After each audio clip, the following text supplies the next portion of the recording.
брач, почитувани гледачи, вести на КТВ телевизија. Мандатарот на новата влада, Зоран Заев, во експозето пред пратениците на денешната седница за избор на влада, нагласи дека ќе биде премиер на сите граѓани и најави одговорна реформска и европска влада. Ќе работиме честно и посветено, исклучиво за потребите на граѓаните на Република Македонија. Програмата на новата реформска влада на унитарна Република Македонија е доставена за собранието. И таа ќе биде предмет и на дебата овде, и предмет на дебата помеѓу граѓаните. Она што е во неа напишано, завет ќе биде за нас дека ќе работиме напорно да го исполниме. Граѓаните на Македонија да живеат спокојно и квалитетно. Република Македонија да оди напред. Во составувањето на програмата на новата влада се водевме исклучиво од принципите прифатливи за сите граѓани на Република Македонија. Програмата на новата влада на Република Македонија ги содржи принципите на предизборната програма на Социјалдемократскиот сојуз на Македонија, планот за живот во Македонија, како и начелата на предизборните програми на партиите кои освоија пратеници во собранието и кои се дел од новото парламентарно мнозинство, ДУИ и Алијансата за албанците. Но има и неколку одлични работи од програмите на другите парламентарни партии и партии кои што немат пратеници. Најавувам дека Република Македонија ќе биде држава на сите граѓани. Определени сме да градиме едно, обединето општество, кое што ќе обезбеди стабилност за граѓаните и во државата. Ќе развиваме Македонија кон Европската унија и НАТО. Европската унија и НАТО се стратешки интереси на Република Македонија. Превземаме обврска целосно да ги имплементираме итните реформски приоритети од извештајот на ПРИВЕ, кои се дел од договорот од Пршина. Наша цел е почеток на преговори со Европската унија во најкраток можен рок. Наша цел е и членство во НАТО, Алијансата, во најкраток можен рок. Главен фокус на програмата на новата влада е развој на економијата и кревање на животниот стандард на граѓаните. Наша цел е просечна стапка на раст на економијата повисока од 5% во периодот на мандатот. Минималната плата на работниците уште во првата година од мандатот законски ќе ја зголемиме на 12.000 денари и ќе се однесува на сите работници, вклучувајќи ги вработените во индустријата за текстил, облека и кожа. Наша цел е 16.000 денари минимална плата за работниците загарантирана со закон до крајот на мандатот на новата влада. Наша цел е до 30.000 денари просечна нето плата во Република Македонија. Приоритет на новата влада е поддршка на домашните мали и средни предпријатија. Ќе создадеме предвидлива и деловна клима без притисоци и репресии. Новата влада ќе ја зголеми за 100 пати директната државна помош за малите и средните предпријатија. Во првата година од мандатот ќе настојуваме таа да изнесува 20 милиони евра. Ќе го поттикнеме извозот на производи од домашните компании. Ќе ги поттикнеме сопствениците на домашните предпријатија да ги прошируваат своите производствени капацитети. Владата уште во првите 100 дена од мандатот ќе го објави вкупниот износ на сите доспеани обврски на државата и ќе изработиме план со јасни рокови за нивно плаќање. Новата влада ќе води политики на навремено плаќање на доспеаните обврски кон предпријатијата, со што нема да се загрозува нивното функционирање. Така ќе овозможиме услови предпријатијата да отварат нови, реални работни места и во нив работниците да земаат високи плати. Клучна цел на владата во социјалната политика е да ја намали стапката на сиромаштија под 16% во 2020 година. Предвидуваме политики што ќе ги излекуваат корисниците на социјална парична помош од сиромаштијата. Пензиите ќе се осогласуваат и според трошоците за живот. Посебно сакам да нагласам дека новата влада ќе посвети големо внимание да ги мотивира младите да останат да живеат и работат во Македонија. Ќе воведеме проект Гаранција за младите, преку кој што државата ќе овозможи на младите луѓе во рок од 4 месеци од завршување на школувањето, понуда за вработување, продолжување на образованието или пракса како подготовка за вработување. Денеска во Кавадарци се одржа саем за вработување, организиран од Агенцијата за вработување. Компаниите и невработените лица имаа можност за директна комуникација. Невработените лица од Кавадарци и околината денеска имаа можност да се представат пред работодавачите, да закажат интервју за работа, да остават работна биографија и мотивационо писмо. Исто така на располагање им беше можноста да се запознаат со условите што ги нудат работодавачите, како и можностите за обука и практиканство и да добијат информации за побаруваните занимања на пазарот на трудот.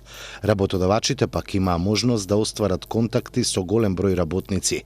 Во организација на Агенцијата за вработување во спортската сала Јасмин се одржа саем за вработување на кој се представија повеќе компании кои функционираат во овој регион.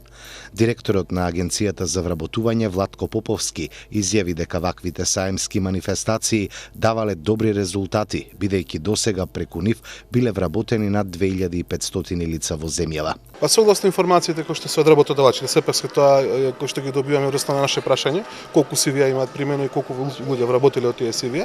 Значи претходните два саеми, значи саемски циклуси во 2014 и 2015 на 21.000 има CV примено кај работодавачите, а воедно според последните информации кои што ги имавме негде крајот на 2015, почетокот на 2016 година, над 2500 лица се има вработено директно од саемите. Така да мислам дека таа бројка е повисока, но тоа е информацијата што имаме добиена од работодавачите.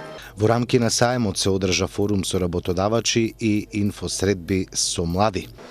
Целта на саемот е не само доставување на CV, односно доближување до работодавачите на оние што вистински бараат работени, лицата кои што сакаат да спомнат работно место или пак се невработени, туку сите оние млади лица кои што допрва треба да изберат образование, да видат што се бара на пазарот, да изберат соодветно образование со кое што се надевам нема да бидат невработени, односно по завршување на образовниот процес ќе бидат вработени. Воедно ние соработуваме со работодавачите на подигнување на нивото на соработка со образовните институции, така да овие лица кои што ќе изберат такво образование да имаат и квалитетна пракса. И на крајот нормално да имаме веќе спремни лица да влезат на првото ниво на вработување во таа компанија и да бидат квалитетни работници. Воедно се трудиме да ги доближиме компаниите до невработените, бидејќи не секогаш невработените имаат соодветна информација како да се вработат, односно каде треба да се вработат и какво работно место се бара.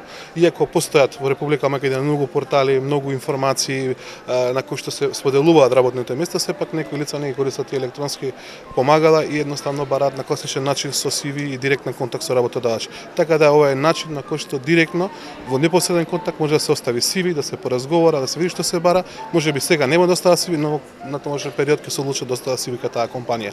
Ние се обврзуваме на крајот од саемските манифестации да ги објавиме сите компании со мејл адреси што бараат и со кои квалификации, така да и после тоа ќе може да се контактира со тие компании и да се достави CV за сите кои ќе бидат заинтересирани. Не само на нашиот портал, туку и во нашите центри за вработување ќе бидат објавени овие информации, така да не само од Кавадарци и од околина, туку од цела Македонија каде што ќе имаме саемски манифестации. Македонија се соочува со недостаток на кадри од техничките струки, алармираат од компаниите, а потврдуваат и од Агенцијата за вработување. Младите лица потребно е да го преферираат техничкото образование, да дојдат до сигурно вработување, е апелот на надлежните. Во Македонија има недостиг од кадри со техничко, средно и високо образование, а наспроти тоа се продуцираат вишок кадри од општествените науки. Ваква е оценката и на македонските компании, а иста потврда доаѓа и од Агенцијата за вработување. Апелот е час поскоро младите да се одлучуваат за техничките науки, бидејќи само на тој начин можат да дојдат до сигурно вработување во Македонија. Јас секогаш препорачувам и на родителите, а и на младите лица, пред да одберат образование, да си направат прво еден тест за професионална ориентација. Бесплатен го има кај нас, го има во училиштата, во едно образование, заедно го набавивме тој тест пред неколку години, но гледам дека слабо се користи, со тоа што едноставно ќе се даде насока на младиот човек во кој правец доди. Дополнителен стимул се овие сајми во кои што се гледа конкретно што се бара. Значи, кои се тие квалификации, која е тоа работно место, со каква, да кажеме, компензација во вид на плата или, да кажеме, работни бенефиции кои што ќе ги имаат. Така да се надевам дека во нареден период се повеќе млади лица ќе се одлучуваат на техничките науки. Сепак, заситеноста од општествени науки е се поголема и поголема. Поготово во последните неколку години имаме голем наплив на високо образовани кадри кои се од општествени науки, кои што се многу тешко вработливи, односно или се вработуваат по друга струка, значи во други работни позиции односно на оние што ги имаат добиено како образовен процес. Така да се надевам дека ќе постигнеме еден обратен процес во кој што пак ќе бидат во Република Македонија примат техничките училишта или техничките факултети, како што беа до некаде средината на 90-тите години. Поповски нагласи дека во македонските училишта практичниот дел во наставата е многу мал и мора во наредниот период да се зголемува. Една Германија, една Австрија, една Франција многу вложуваат во практичниот дел на образованието. Така да мислам дека и во Република Македонија мора да се врати приматот на практичното образование, бидејќи тоа е единствениот начин како многу брзо да се дојде до работно место и да имаме квалитетни кадри кои што ќе може да ги понудиме на уште поквалитетни компании кои што можеби ќе дојдат во Република Македонија или пак нашите компании кои што бајат квалитетни кадри. Така да тука сме како агенција да го направиме тоа, да помогнеме, а воедно со нашите заложби и со сето она што го работиме е да доближиме светот на практичниот дел со образовниот и едноставно да имаме квалитетни кадри кои што веднаш ќе почнат во работен процес. Ние во момент имаме краткотрајни обуки преку кои што се обидуваме да го премостиме јазот, но тоа еден ден ќе запре и мислам дека треба полека образование да се го земе приматот во делот на обезбедување квалитетни кадри. Агенцијата за вработување во моментот подготвува нов проект со кој ќе се поддржат старите занаети кои се во изумирање. Директорот на агенцијата информира дека сите кои успешно ќе ја завршат обуката од старите занаети ќе добијат грант од 4000 евра за сопствен бизнис. 90% од работните места се занаетчески профили. Дали тоа било бравар, дали било римар, дали било заварувач, тоа е све занает. Фалат и воджи, фалат и плочкари, фалат и градежници, се е буквално занает. Ние се трудиме како агенција да ги оставиме во живот тие стари занаети. За кратко време почнуваме со една нова мерка, се вика стари занаети и нивно зачувување. Би требало денове да завршиме целокупната документација со занаетческите комори во Република Македонија, да го лансираме огласот со тоа што сите оние што ќе завршат обука за стар занает, им гарантираме добивање на грант по завршување на обуката. Значи, без разлика дали има оглас или нема оглас, ја завршува обуката успешно, аплицира и во рок од месец дена се надевам дека ќе му ги исплатиме средствата од 4000 евра за отварање на свој бизнис. Недостигот на технички профили го нагласуваат и компаниите во земјава. Од ФЕН Индустрија апелираат до матурантите да ја следат побарувачката на пазарот на трудот и на тој начин да одлучуваат за своето образование. Барем на локално ниво се чувствува еден недостаток на кадар од технички струки. И тоа веќе претпоставувам ќе стане и поголем проблем, заради тоа што тенденцијата, барем таа која ја следиме на локално ниво, е сосема за наши потреби несоодветна и дури препорачувам при изборот на занимање идно, младите матуранти, да консултираат соодветни институции, професионална ориентација, потребите на пазарот, барем тоа денес лесно може да се види на интернет и да се истражува, и да ги следат потребите и да се запишуваат на конјунктурни занимања, не на занимања во кои не можат понатаму да се реализираат како дипломци. За жал, таква е состојбата и такви се условите во моментот на македонската економија. Самовработување на невработените со грантови од 4000 евра за граѓаните на општина Неготино. Сите невработени лица од општина Неготино ќе имаат можност да аплицираат за грант за самовработување преку отварање сопствен бизнис во износ од 4000 евра. Ова е втора фаза од оперативниот план за 2017 година за програмата за самовработување. Со неа во првата фаза беа опфатени 600 лица, а во втората фаза 400. За цела година планирано е да бидат опфатени 1050 невработени лица од евиденцијата на Агенцијата за вработување на Република Македонија, активни баратели на работа, во 1000 новоотворени микрокомпании. Ке може да се аплицира и за дополнително работно место во компанијата, за што, како што информираат, ке добиваат плюс 92.000 денари, а за тоа ке се одлучува во октомври годинава. Оваа програма има за цел да го поттикне претприемништвото и да поддржи креирање почетни бизниси кои ќе обезбедат одржливи вработување, не само за самите основачи, туку и за други лица кои ќе се вработат во оние почетни одржливи бизниси. Францускиот амбасадор денеска беше во работна посета на Неготино. Денеска во работна посета на општина Неготино беше неговата екселенција амбасадорот на Република Франција во Република Македонија Кристијан Тимоние. Тој оствари работна средба со градоначалникот на општина Неготино господинот Ванчо Апостолов и еве од нивните изјави за што конкретно разговара. Посебна чест ми е да ја представиме функционирањето на 20 годишната паралелка на француски јазик во Неготино, која е отворена една од првите во Република Македонија. Инаку во нашата средба поголем дел од дискусијата беше за функционирањето на локалната самоуправа. Јас апелирав до амбасадорот и до сите евродипломати во Република Македонија да извршат еден поголем притисок, да час поскоро почнат да функционираат локалните самоуправи во Република Македонија, да дојде до измена на изборниот законник, бидејќи штетите ги трпат сите граѓани во Република Македонија еве веќе 3 недели и мислам дека тоа е недопустливо за една одговорна власт, но знаеме дека моментално власта која дојде на еден нелегален начин во парламентот на Република Македонија, дека нема никаков ангажман во тој поглед и се повеќе ја одолговлекува состојбата.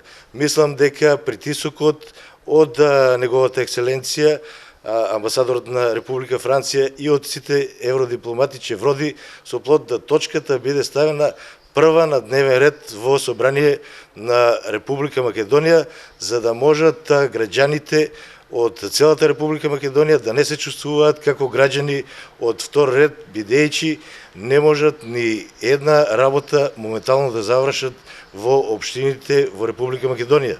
И еве поздрав, баш ми беше мило што имав можност да поразговарам со амбасадорот и се надевам дека тој, како и сите други, и мислат добро на ова наша држава и дека со своите сугестии, со евентуалниот притисок, дека работите ќе дојдат во нормала и што побрзо ќе бидат распишани локалните избори. Се надевам дека тој датум ќе биде 15 октомври, доколку повторно сега веќе мандатарот Зоран Заев не ретерира од своите изјави кои ги даде пред известно време.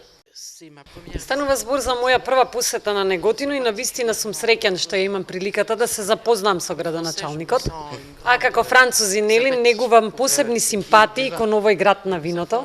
Со господинот градоначалник се осврнавме на актуелните прашања и генерално на состојбата во Република Македонија.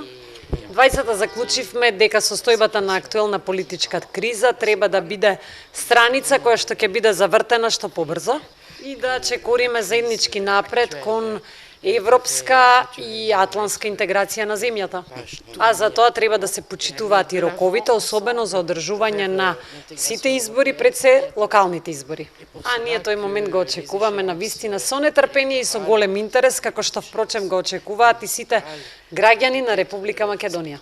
И станува збор за ургентна одлука која што треба да ја донесе собранието. Поразговаравме исто така и за состојбата на францускиот јазик во Неготино. Јас му се заблагодарив на господинот градоначалник за целокупната поддршка која што тој ја дава во прилог на двојазичната франкофонска паралелка во гимназијата.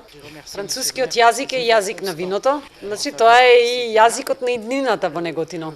Дојдов овде исто така денес да ја посетам и гимназијата, особено да им се заблагодарам за сите напори што ги прават, кои што и станува збор за гимназија, која што втора го добива тој сертификат за проучување, односно за оценување на францускиот јазик во Македонија. Значи, браво за Неготино. Браво а Неготино. Средното општинско училиште Кирил и Методи од Неготино денеска одбележа 20 години од првата француска билингвална паралелка. Средното општинско училиште Свети Кирил и Методи од Неготина денеска прослави 20 години од првата француска билингвална паралелка во ова училиште. Всушност тоа беше и прва билингвална паралелка во Република Македонија. Во посета на училиштето беше и неговата екселенција амбасадорот на Република Франција Кристијан Тимоние, кој што на директорката на училиштето и го врачи брендот Label France Education, како второ училиште во Република Македонија што го добива овој бренд. Исто така на учениците кои што го посетуваа курсот Delft B1, денеска им беа врачени сертификати. Пред на собраните во фојето на Средното општинско училиште Свети Кирил и Методи, свој обраќање имаше и директорката на ово училиште. Нашето училиште е дел од проектот на билингвалните паралелки во Република Македонија, што започна да се реализира во далечната 1997 година, како дел од првата генерација на француски билингвални паралелки во Република Македонија. Оваа година одбележуваме 20 години од нејзиното постоење. Билингвалната паралелка им нуди големи можности на учениците стекнување на прилагочени знаења од францускиот јазик и француска култура, благодарение на поддршката што ни ја дава француската амбасада и францускиот институт во Скопје. Можеме да се пофалиме дека интересот на учениците од нашата општина се зголемува за изучување на францускиот јазик. Учениците континуирано учествуваат на надпреварите кои го промовираат наученото, како што се кажеми 10 збора, франкофонски театар, француска шансона и олимпијадата на француски јазик. И горди сме што може да се пофалиме дека освојуват први, втори и трети места на државно и меѓународно ниво. Проектот на билингвалните паралелки нуди многу можности за учениците и професорите. Учениците од билингвалните паралелки со поддршка на Францускиот институт во Скопје континуирано се запознаваат со можностите за студирање на француските универзитети. 19% од запишаните ученици од билингвалните паралелки во нашето училиште го продолжуваат своето образование на реномирани универзитети во Република Франција. Во оваа прилика искажувам благодарност до Францускиот институт што ни овозможи во месец април нашето училиште да биде посетено од страна на господин Седрик Вилани, светскиот познат француски математичар, добитник на Филсовиот медал, кој имаше интерактивно предавање на тема уметност и математиката за учениците, професорите и родителите од општина Неготина.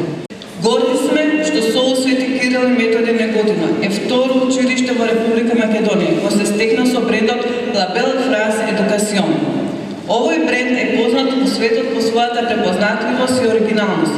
Се работи за бренд кој што го вреднува знаењето по француски јазик во француските билингвални училишта и се доделува на докажани образовни институции. Нашата амбиција е овој проект на билингвалните паралелки да продолжи успешно да се реализира. На 1 јуни на армискиот полигон Кривола ќе се извршуваат боеви вежбовни активности. Од командата на армиски полигон Криволак им соопштуваат на местното население од општините кои гравитираат околу полигонот дека на 1 јуни годинава во реоните на Брест, Кршковица, Мушанци, Голема Страна, Кашај, Тубре, Бел Камен, Козарник, Джидимирци, Читаклија, Кукулци, Караоџали, Хаџахамзали, Кавлик, Алајка, Куртепе, Штраклево и Енешево ќе се извршуваат вежбовни боеви активности. Во наведениот период се забранува секакво движење и предстој на луѓе, моторни возила, стока, како и оставање на моторни возила во наведените реони. Исто така се забранува било какво земање или допирање на неексплодирани проектили или средства кои можат да бидат опасни по живот. Доколку се пронајдат такви средства, истите да се обележат и за тоа да се известат надлежните органи од командата на полигонот или пак СВР Штип, полициски станици од општа надлежност, Неготино, Кавадарци или Градско. Вежбалиштата на кои ќе се извршуваат планираните активности ќе бидат обележани согласно законските прописи во армијата на Република Македонија, како и обезбедени со физичко обезбедување, се нагласува во известувањето од командата на гарнизон Криволак. Утре со почеток во 8 часот во местото викано Витачот, поточно во непосредна близина на контролната станица на шумското стопанство Бор Кавадарци. Од страна полициската станица од општа надлежност Кавадарци ќе биде спроведено испукување на огненото оружје во врска со имплементацијата на законот за оружје. 2 втори место освоја надпреварувачите од Кавадарци на државниот надпревар за сообраќај. Одлични резултати како и секогаш постигнуваат нашите основци од Кавадарци и во надпреварувањето од областа на сообраќајот. Ваквите резултати даваат надеж дека младите ќе ги почитуваат соодветно сообраќајните правила и прописи. По одржаниот општински надпревар детски семафор во Кавадарци, најдобрите се пласираа на регионален надпревар кој се одржа во Велес, а како победници од таму Никола Јанчев и Љубица Бошева се пласираа на државниот надпревар кој се одржа во Скопје. Таму освоија втори места. Председателот на Општинскиот совет за безбедност на патиштата во соработка со Народна техника Кавадарци денес им доделија дипломи и скромни награди за своите постигнувања во областа на сообраќајот, а со признанија се здобија и нивните ментори. Во рамките на годишните активности на Општинскиот совет за безбедност на сообраќајот на патиштата одржавме надпревар заедно со Основното училиште Димката Ангелов Габерот, детски семафор, во кое што го проверивме знаењето на учениците од основното образование за колку ги познаваат сообраќајните правила и прописи и вештото возење со велосипед. Најдобрите на овој надпревар учествуваа на регионалниот надпревар во Велес, каде што наши двајца представници се пласираа за учество на републичкиот надпревар во Скопје. Нашите надпреварувачи ги освоија две втори места, каде што за малку не го освоија правото место за неколку поени. Заради тоа, денес, како Општински совет за безбедност на сообраќајот на патиштата, ги повканивме во просториите на Народна техника да поразговараме малку за тоа како се одвивал надпреварот во Скопје, дали имале некои проблеми, како во иднина да постигнат уште подобри резултати. За таа цел ќе им бидат доделени и пригодни признанија и награди на учениците кои што достојно ја представија нашата општина и нашиот совет. Никола Јанчев е учедник во 7-о оделение во Основното општинско училиште Димката Ангелов Габерот Кавадарци. Тој за надпреварувањето се подготвуваше под менторство на наставникот по техничко образование Горан Илиоски. Никола на овој надпревар учествува по трети пат и му е трета награда. Беше малку тешко, многу труд, оставив второ место. Конкуренцијата како беше, лесно не беше? Беше малку тешко. Дали ти ова прва награда, втора, која поред? Ова ми е трета награда поред. Љубица Бошева е ученичка во Основното општинско училиште Тошо Велков Пепето Кавадарци и е 9-то оделение и работеше под менторство на наставникот по техничко образование Диме Мукаетов. Љубица на надпреварот детски семафор е учесник 5-та година и поред секоја година се закитува со завидни резултати. Јас сум Љубица Бошева и доаѓам од Основното училиште Тошо Велков Пепето и освоив второ место на републичкиот надпревар детски семафор. Конкуренцијата беше многу јака и разликата во поените беше многу мала, па затоа го освоив второто место. Автомобилите со дизел мотори се помалку се купуваат во Европа. Најновите податоци за продажба на новите автомобили на европскиот пазар покажуваат дека купувачите во Европа денеска се помалку заинтересирани за возила со дизел мотори од минатите години. Иако Европа и понатаму е најголемо упориште на автомобилите со дизел мотори, резултатите од продажбата во април 2017 откриваат дека дошло до пад на продажбата на дизелашите за цели 15% во однос на истиот месец во 2016, додека истовремено автомобилскиот пазар на овој континент претрпе пад од само 7,1%.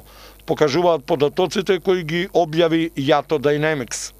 Така во април 2016 година, секој втор нов регистриран автомобил имал дизел мотор, или 50%, додека по една година процентот на дизелашите на пазарот на нови патнички возила паднал на 46%. Како една од причините кои доведоа до пад на популарноста на автомобилите со дизел мотори се наведуваат најавите на некои влади на европски држави и локалната власт на големите градови дека ќе воведат ограничување на движење на дизелашите во некои европски метрополи. Покрај тоа, експертите за автомобилската индустрија забележуваат дека и европските медиуми влијаат на креирањето на мислењето на потенцијалните купци, така што ги советуваат, ако е можно, при купување на ново возило, да ги избегнуваат дизелашите. Од друга страна, во медиумите се повеќе простор добиваат автомобили со хибридно електричен погон, кои се наметнуваат како сериозна алтернатива на дизелашите, кога станува збор за трошоците при експлоатација, пред се за потрошувачката на гориво. Покрај падот на продажбата на автомобилите со дизел мотори на годишно ниво, април донесе и некои загрижувачки резултати за најголемиот европски производител, Volkswagen, чиј најпродаван модел Golf доживеа пад на продажбата во минатиот месец од 28,1% во однос на април 2016. Истовремено, продажбата на вториот голем модел Polo на Volkswagen исто така е намалена во однос на периодот од 2016 за 11,4%. Од друга страна, Citroen со новиот модел C3 забележа пораст од цели 48,1% во споредба со април 2016 и се проби меѓу топ 10 најбарани автомобили во Европа. За љубителите на културните настани, утре рецитал, а задутре театар. Од културните настани кои ќе се случат во престојниот период во нашиот град, ќе ги издвоиме. Утре, среда, на 31 мај, со почеток во 20 часот во галеријата при Домот на културата Иван Мазов Климе во Кавадарци, ќе се одржи рецитал на Марија Муратовска-Наумовска сопран со пијано придружба на Елена Атанасовска Ивановска. Настанот е во организација на Кавадаречкиот дом на култура, градоначалникот и Советот на општина Кавадарци.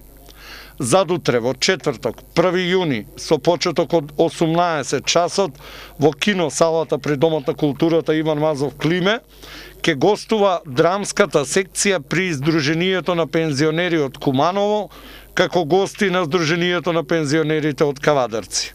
Кумановската драмска пензионерска секција за кавадаречката публика ќе ја изведе кабаретската представа У кафанче Карши Станче.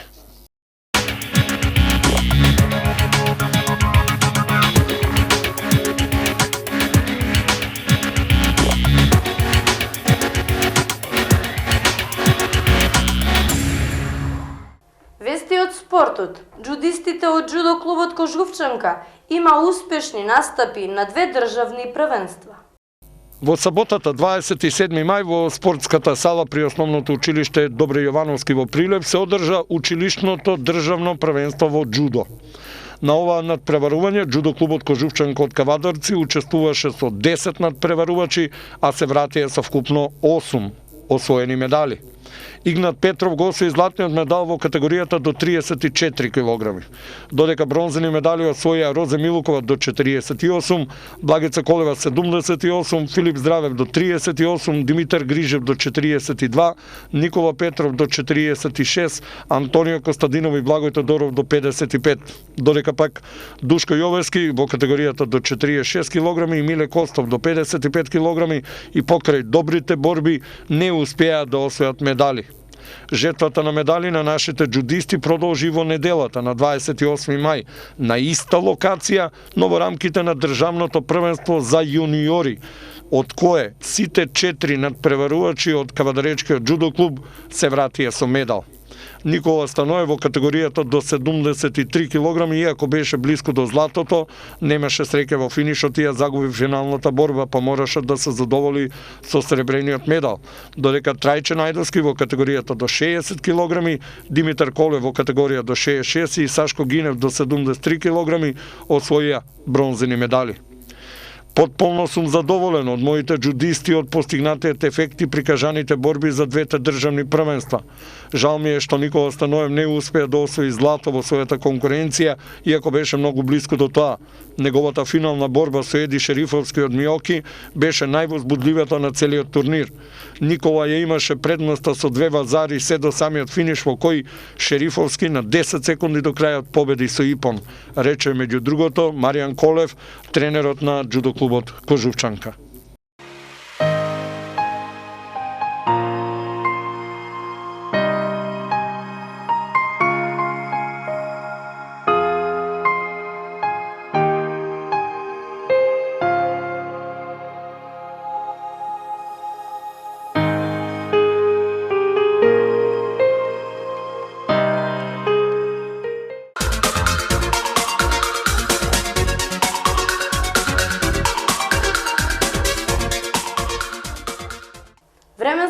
прогноза. До четврток ќе преовладува стабилно и топло време со пораст на температурата на воздухот. Од петок нашето подрачје ќе потпадне под влијание на серија од влажни воздушни бранови, кои ќе условат пороен дожд со громежи.